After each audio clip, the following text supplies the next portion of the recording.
പാണക്കാട് കുടുംബാംഗമായ ലീഗിന്റെ സംസ്ഥാന അധ്യക്ഷനോട് സ്നേഹപൂർവ്വം ബഹുമാനപൂർവ്വം ഒരു ചോദ്യം ചോദിക്കുന്നു. നിങ്ങൾ 1000 പള്ളിയുടെ ഖാദിയാണല്ലോ.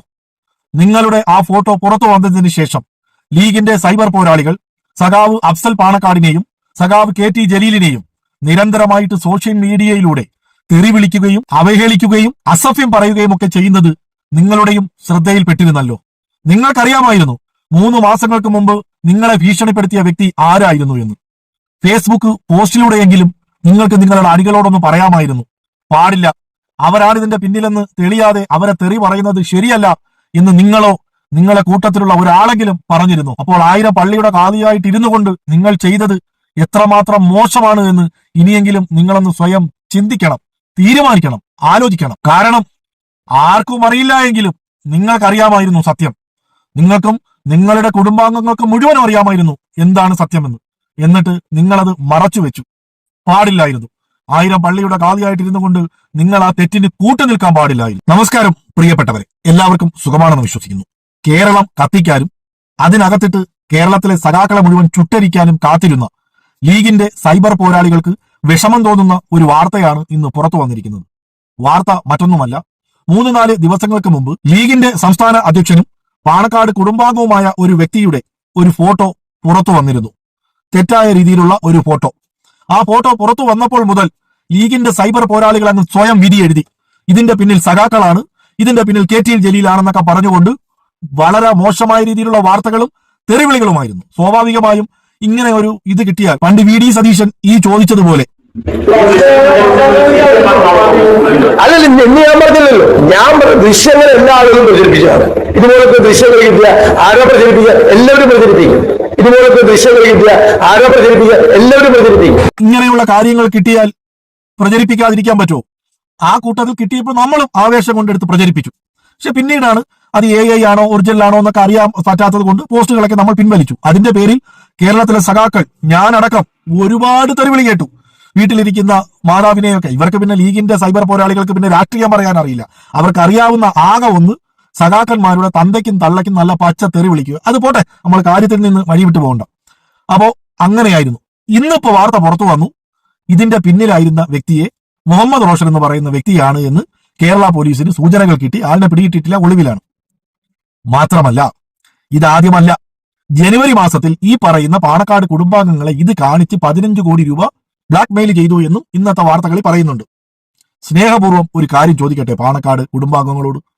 ജനുവരി മാസത്തിൽ ഒരു വ്യക്തി നിങ്ങളെ അങ്ങനെ ബ്ലാക്ക് മെയിൽ ചെയ്യാൻ ശ്രമിച്ചിരുന്നു എങ്കിൽ നിങ്ങൾക്ക് അന്ന് തന്നെ പോലീസ് സ്റ്റേഷനിൽ ഒരു കേസ് കൊടുക്കാമായിരുന്നു. ഇനി കേസ് കൊടുത്ത് മറ്റുള്ളവർ അറിഞ്ഞ് നാണക്കേടാകുമെന്ന് നിങ്ങൾക്ക് ഉറപ്പുണ്ടായിരുന്നു എങ്കിൽ സൂപ്പർ സ്റ്റാർ ദിലീപിനെ പിടിച്ച് അകത്തിട്ട, ഫ്രാങ്കോ മുളക്കിലച്ചനെതിരെ പിടിച്ച് അകത്തിട്ട, PC ജോർജിനെ പിടിച്ച് അകത്തിട്ട, കമറുച്ച MLA പിടിച്ച് അകത്തിട്ട, അങ്ങനെ പല പ്രഗത്ഭരെയും പിടിച്ച് അകത്തിട്ട പിണറായി വിജയൻ, കേരളത്തിന്റെ പ്രിയപ്പെട്ട മുഖ്യമന്ത്രിയായ സഖാവ് പിണറായി വിജയനും പാണക്കാട് കുടുംബാംഗങ്ങളുമായിട്ട് നല്ല സ്നേഹബന്ധത്തിലാണ്. ആരും അറിയാതെ ഒരു ഫോൺ കോൾ പിണറായി വിജയന്, എനിക്ക് ഇങ്ങനെ ഒരു ഭീഷണിയുണ്ട്, എന്നെ ഇങ്ങനെ ബ്ലാക്ക് മെയിൽ ചെയ്യുന്നുണ്ട്, ഇത് പുറത്തറിയാതെ ഒന്ന് ഇടപെട്ട് ആ പ്രതിയെ പിടികൂടണമെന്ന് കേരളത്തിന്റെ പ്രിയപ്പെട്ട മുഖ്യമന്ത്രിയോട് പറഞ്ഞിരുന്നെങ്കിൽ തീർച്ചയായിട്ടും ഇരുചെവി അറിയാതെ ഈ പ്രതിയെ പിടിച്ച് അകത്തിടുമായിരുന്നു. പക്ഷെ നിങ്ങൾ അന്നും അത് ചെയ്തില്ല.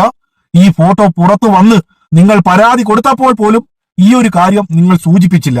എന്തുകൊണ്ട് സൂചിപ്പിച്ചില്ല എന്ന് സംശയിച്ചാൽ നിങ്ങൾക്ക് പേടിക്കാനുള്ളത് എന്തോ മുഹമ്മദ് റോഷന്റെ കയ്യിൽ ഉണ്ട് എന്ന് തന്നെയാണ്.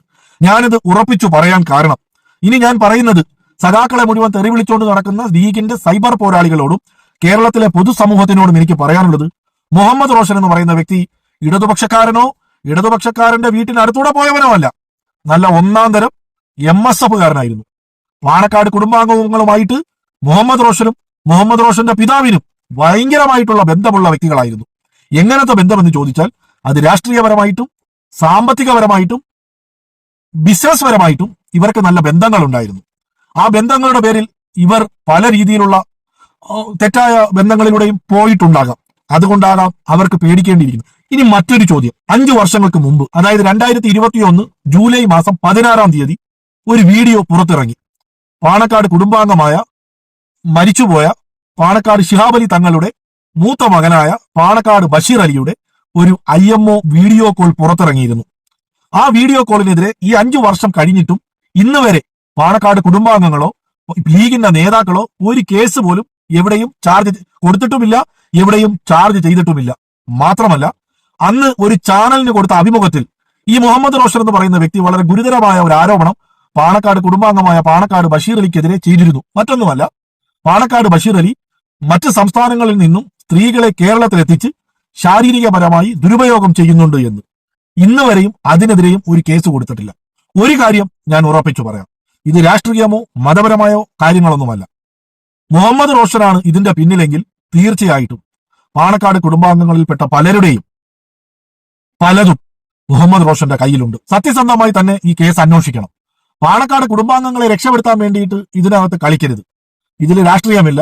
കേരളത്തിലെ പൊതുസമൂഹത്തെ മുൾമുനയിൽ നിർത്തി കേരളത്തിലെ പൊതുസമൂഹത്തിനെ തെറ്റിദ്ധരിപ്പിച്ചുകൊണ്ട് ഒരു നീക്കുപോക്ക് ഒരിക്കലും ഉണ്ടാകരുത്. കൂടുതൽ ഞാൻ ഇതിനെക്കുറിച്ചൊന്നും പറയുന്നില്ല, കാരണം നമുക്ക് ഇതിന്റെ പുറകെ പോകാൻ സമയമില്ല. ഇലക്ഷനാണ്, നമുക്ക് സർക്കാരിന്റെ വികസന പ്രവർത്തനങ്ങൾ ജനങ്ങളുടെ മുമ്പിലേക്ക് എത്തിച്ചു കൊടുക്കേണ്ടതുണ്ട്. ഇന്നിങ്ങനെ ഒരു വീഡിയോ ചെയ്യാൻ കാരണം മറ്റൊന്നുമായിരുന്നില്ല. സഖാക്കന്മാരാണ് ഇതിന്റെ പിന്നിലെന്ന് സ്വയം വിധി എഴുതിയ കുണ്ടാട്ട് അസറപ്പിനെ പോലെ, അസറപ്പ് പച്ചപ്പടയെ പോലെ, കുണ്ടിലങ്ങാറി റഷീദിനെ പോലെ കുറെ സൈബർ പോരാളികൾ തലങ്ങും വിലങ്ങും ഫേസ്ബുക്കിലും വാട്സപ്പിലും പോസ്റ്റിട്ട് അർമാദിക്കുകയായിരുന്നു. എന്തായാലും അവരുടെ വിഷമത്തിൽ ഈ കാര്യത്തിൽ സഖാക്കന്മാരെ ഒന്നും ചെയ്യാൻ പറ്റാത്ത രീതിയിലേക്ക് വാർത്തകൾ പോയ സ്ഥിതിക്ക് അവരുടെ വിഷമത്തിൽ സഖാവെന്നുള്ള നിലയിൽ ഞാനും പങ്കുചേർന്നുകൊണ്ട് എല്ലാവർക്കും നന്മകൾ നേർന്നുകൊണ്ട് നിർത്തുന്നു.